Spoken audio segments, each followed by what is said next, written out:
Students हम बात करेंगे पोटेशियम क्रोमेट की प्रॉपर्टीज की। हम यहाँ पोटेशियम क्रोमेट की प्रॉपर्टीज स्टडी करेंगे। इसमें फर्स्ट ऑफ ऑल हम क्या करेंगे, ये पोटेशियम क्रोमेट का फॉर्मूला देख लेते हैं कि क्या होता है। पोटेशियम क्रोमेट के लिए के जो है वो पोटेशियम के लिए क्रोमेट क्या होता है, CrO4 हमारे पास क्रोमेट होता है। पोटेशियम पे +1 का चार्ज होता है, ठीक है, और क्रोमेट पे -2 का। ये 2 इधर चला जाएगा और ये जो 1 है यहाँ आएगा, तो उसको हम ना भी लिखे तो इट्स ओके, ठीक है। तो यहाँ पे फिर हम देखते हैं कि क्या बन जाएगा फॉर्मूला, K2CrO4, ये पोटेशियम क्रोमेट है। इसमें से हम क्या करते हैं, जो क्रोमेट का जो स्ट्रक्चर है इसको हम यहाँ पर देख लेते हैं कि किस तरह से होता है। बेसिकली क्रोमेट जो होता है वो हमारे पास आयन जो होता है वो इस तरह होता है कि यहाँ पे हमारे पास डबल बॉन्ड के साथ ऑक्सीजन होता है, यहाँ पे डबल बॉन्ड के साथ ऑक्सीजन होता है, ठीक है। देन यहाँ पे एक सिंगल ऑक्सीजन होता है, यहाँ पे एक सिंगल ऑक्सीजन होता है। बेसिकली यहाँ पर जो यहाँ पे क्रोमियम जो होता है ना, क्रोमियम की हम यहाँ बात करेंगे, जो क्रोमियम है, ठीक है, क्रोमियम इसमें जो होता है वो 6 पॉजिटिव जो है वो ऑक्सीडेशन स्टेट जो है वो शो कर रहा होता है, ठीक है। 6 की ऑक्सीडेशन स्टेट शो कर रहा होता है। हम यहाँ पर लिखेंगे क्रोमियम और यहाँ पे हम लिखेंगे कि ये क्या शो कर रहा होता है, हम देखते हैं +6 के ऑक्सीडेशन नंबर शो कर रहा होता है। तो हम यहाँ देखते हैं कि ऑक्सीजन पे जो है वो कंप्लीट नहीं है, यानी कि इसके बॉन्ड्स, 2 बॉन्ड्स बना सकता है, 2 बॉन्ड्स पूरे नहीं बने तो नेगेटिव साइन होगा इसके ऊपर भी, और यहाँ पर इस वाले ऑक्सीजन पे भी नेगेटिव साइन होगा। और हम देखते हैं कि ओवरऑल जब ये हमारे पास आएगा तो इसमें क्रोमियम ने 6 बॉन्ड्स बनाए हुए हैं, 2 ऑक्सीजन जो है वो सेटिस्फाइड हैं, ठीक है, और 2 ऑक्सीजन जो है वो सेटिस्फाइड नहीं है, इसलिए उन पे नेगेटिव साइन आ गया, ठीक है, नेगेटिव चार्ज आ गया। तो हम देखते हैं ओवरऑल जो है वो यहाँ पे -2 का चार्ज आ जाता है, ठीक है। तो ये हमारे पास क्या है, ये क्रोमेट आयन होता है, ठीक है, इसको हम लिखते हैं क्रोमेट आयन, ठीक है। फिर हम देखते हैं जो पोटेशियम क्रोमेट होता है, इसको अगर हम देख लें कि ये हमारे पास इसका कलर, अगर हम यहाँ पर बात करें कि इसका कलर किस तरह का होता है, तो यहाँ पर हम इसको लेकर आएंगे। इसका जो सॉलिड फॉर्म में जो कंपाउंड होता है वो हमारे पास कुछ इस तरह का कलर होता है, ठीक है, यानी कि ये किस कलर का है, ये येलोइश कलर का होता है। और इसके जो इसका सोल्यूशन होता है उसको हम एज इंडिकेटर भी यूज करते हैं, ठीक है, डिफरेंट, यानी कि एज डाई यूज होता है इंडिकेट करने के लिए, कोई कंसंट्रेशन, कोई पर्टिकुलर कंसंट्रेशन को इंडिकेट करने के लिए यूज हो रहा होता है। इसके बाद हम बात कर लेते हैं इसके बारे में कि यहाँ हम देखेंगे कि पोटेशियम क्रोमेट क्या, यहाँ पे एक चीज हम यहाँ पर देखेंगे और वो ये कि इसका एक प्रॉपर्टीज होती, इसकी प्रॉपर्टी होती है कि जो पोटेशियम क्रोमेट है K2CrO4, जब इसका क्या होता है, किसी एसिड के साथ इसका रिएक्शन होता है तो हमारे पास क्या आ जाता है, हमारे पास बन जाता है, यहाँ पे हम देखेंगे कि हमारे पास बनता है पोटेशियम डाइक्रोमेट K2Cr2O7, ठीक है। और साथ में हमारे पास जो है वो अनदर सॉल्ट बनता है, साथ में क्या आता है, H2O वाटर भी बन जाता है, ठीक है। ये हमारे पास जो है वो प्रोडक्ट्स आती हैं। तो हम देख रहे हैं कि एसिड की प्रेजेंस में, यहाँ पर एक चीज देखेंगे, एसिड की प्रेजेंस में जो यहाँ पर इसको चलें सर्कल थोड़ा प्रॉपरली करूंगी। एसिड की प्रेजेंस में जो क्रोमेट होता है वो क्या हो रहा है, डाइक्रोमेट में कन्वर्ट हो रहा है, ठीक है। इसके लिए हम देख लेते हैं इसके अंदर केमिस्ट्री क्या होती है, क्या केमिस्ट्री चल रही होती है। तो हम देखते हैं कि क्रोमेट आयन जो होता है CrO4, ठीक है, 2 नेगेटिव, -2 का साइन इस पे होता है। जब इसको हम देखते हैं कि ये इंटर कन्वर्टेबल होता है, यहाँ पर हम देखते हैं कि ये इंटर कन्वर्टेबल होता है, यानी कि इक्विलिब्रियम जनरेट कर रहा होता है विद क्या चीज, डाइक्रोमेट आयंस Cr2O7-2 इनके साथ, ठीक है।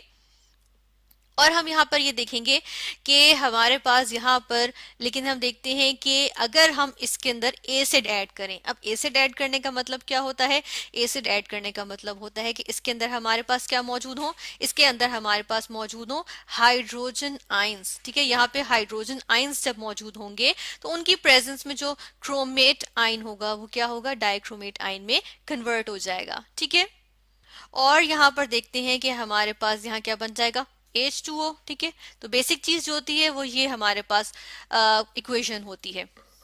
अब देखिए यहाँ पर क्या है, इस एक्वस सॉल्यूशन में जो हमारे पास क्रोमेट आयन का सॉल्यूशन है, जब हमने इसमें एसिड डालते हैं, ठीक है, तो ये क्या होता है, कन्वर्ट हो जाता है डाइक्रोमेट आयंस में और साथ में वाटर बनता है, वाटर की फॉर्मेशन होती है, ठीक है। तो अब देखिए यहाँ पर क्या होता है, यहाँ पे हमारे पास जो होता है वो इक्विलिब्रियम जनरेट हो रहा होता है, ठीक है। यहाँ पर हम कहते हैं कि इक्विलिब्रियम जनरेट हो रहा होता है और क्रोमेट और डाइक्रोमेट आइंस के दरमियान। फिर हम देखते हैं कि इसको बैलेंस करने के लिए और हमारे पास साथ में ली शैटलीज प्रिंसिपल भी यहाँ पर लगेगा। लेकिन यहाँ पर एक चीज करेंगे हम पहले कि इसको इक्वेशन को हम बैलेंस कर लेंगे। यहाँ 2 हाइड्रोजन है, चलो यहाँ 2 लगा देते हैं, ठीक है। और यहाँ पे 7 और 8 ऑक्सीजन है, तो यहाँ पे भी 2 लगा देते हैं। अब चार्ज को भी साथ में हम मद्देनजर रखेंगे। यहाँ पे 2 लगाने की वजह से -4 का चार्ज हो गया और ये +2, तो -4 + 2 क्या होता है, -4 + 2, सॉरी माइनस -4 + 2, तो ये हमारे पास -2 का चार्ज और यहाँ पर भी -2 का चार्ज है, ये 0 है, ठीक है। तो हमारे पास ओवरऑल यानी चार्ज भी जो है वो दोनों तरफ बैलेंस्ड है, ठीक है। तो इस तरह से हमें बैलेंसिंग के दौरान चार्ज का भी ख्याल रखना पड़ता है। फिर हम ये देखते हैं कि यहाँ पर अब देखिएगा कि ये हमारे पास इक्विलिब्रियम जनरेट हो गया है, ठीक है। अब ये एक डायनामिक इक्विलिब्रियम है, यानी कि हमारे पास क्रोमेट आइंस जो है वो हाइड्रोजन आइंस के साथ रिएक्ट करके डाइक्रोमेट और वाटर भी बनाते रहते हैं। लेकिन डाइक्रोमेट और वाटर जो है वो आपस में रिएक्ट करके क्या कर रहे होते हैं कि क्रोमेट और हाइड्रोजन आइंस भी वापस दे रहे होते हैं। तो ऐसे में अगर हम क्या करें, इस सोल्यूशन के अंदर अगर हम ऐसा करते हैं कि कोई एसिड इसके अंदर डाल देते हैं, ठीक है। कोई एसिड नहीं डालेंगे बल्कि जिस एसिड के हमारे पास हाइड्रोजन आइंस आ रहे हैं चले हम वही डाल देंगे, ठीक है। तो जब हम रिएक्टेंट्स के अंदर या हम रिएक्शन मिक्सचर के अंदर हम क्या करेंगे, एसिड डाल देते हैं, तो हमारे पास क्या होंगे, मजीद हाइड्रोजन आइंस। इसका मतलब है कि हम हाइड्रोजन आइंस जो है वो मजीद ऐड कर रहे हैं। अब हाइड्रोजन आइंस ज्यादा ऐड करेंगे, इसका मतलब है कि ये चीज जो है वो इक्विलिब्रियम को डिस्टर्ब करी, इसकी कंसंट्रेशन ज्यादा हो गई और इक्विलिब्रियम को डिस्टर्ब कर रही है। तो होगा क्या कि ज्यादा से ज्यादा क्रोमेट आइंस जो है वो हाइड्रोजन आइंस के साथ जो है वो रिएक्ट करना शुरू कर देंगे। इक्विलिब्रियम हमारे पास जो है वो क्या होगा, हमारे पास जो है वो राइट साइड पे हम कहते हैं कि शिफ्ट हो जाएगा, ठीक है। उसका झुकाव जो है, रिएक्शन का झुकाव जो है वो राइट साइड की तरफ होगा, यानी फॉरवर्ड डायरेक्शन की तरफ होगा। और हमारे पास डाइक्रोमेट आइंस जो है वो ज्यादा से ज्यादा बनना शुरू हो जाएंगे, ठीक है। कुछ इस तरह से हो जाएगा। देखिए मैं अनइक्वल मैंने जो है वो एरोस रखे हैं, ठीक है। इसकी वजह यह है कि हमारे पास जो राइट साइड है उसकी तरफ झुकाव जो है वो रिएक्शन का ज्यादा हो जाएगा, ठीक है। इस तरह से हो जाएगा। इसी तरह हम देखते हैं कि एसिड के ऑपोजिट चीज होती है बेस। अगर हम यहाँ पर ऐड कर दें बेस, ठीक है, बेस ऐड कर देंगे तो इसका मतलब है कि हम क्या ऐड हो रहे हैं इसके अंदर ऐड हो रहे हैं hydroxyl ions. Hydroxyl ions add होने का मतलब है कि H पॉजिटिव आइंस जो हैं वो OH नेगेटिव आइंस के साथ मिलके वाटर बनाते जाएंगे, ठीक है। तो ज्यादा से ज्यादा वाटर बनना शुरू हो जाएगा। जब देखिए यहाँ पे कंसंट्रेशन डिस्टर्ब कब कौन कर रहा है, किसी कंसंट्रेशन कर रही है वाटर की, क्योंकि वाटर की कंसंट्रेशन ज्यादा हो रही है, ठीक है। तो हम देख रहे हैं कि वो इक्विलिब्रियम को डिस्टर्ब कर रही है। तो इसकी वजह से होगा क्या कि जो रिएक्शन है अब वो क्या करेगा, रिएक्शन जो है वो रिवर्स डायरेक्शन में जो है वो ज्यादा जाएगा, उसका झुकाव यानी लेफ्ट साइड पे इक्विलिब्रियम का झुकाव जो है वो ज्यादा हो जाएगा, ठीक है।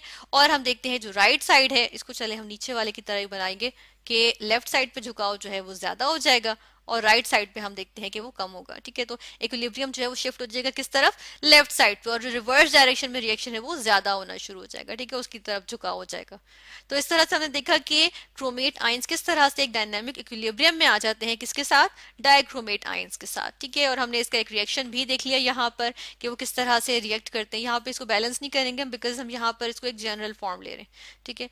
और हम यहाँ पर हमने देखा कि क्रोमेट जो पोटेशियम क्रोमेट में जो क्रोमेट आयन होता है उसका स्ट्रक्चर क्या होता है।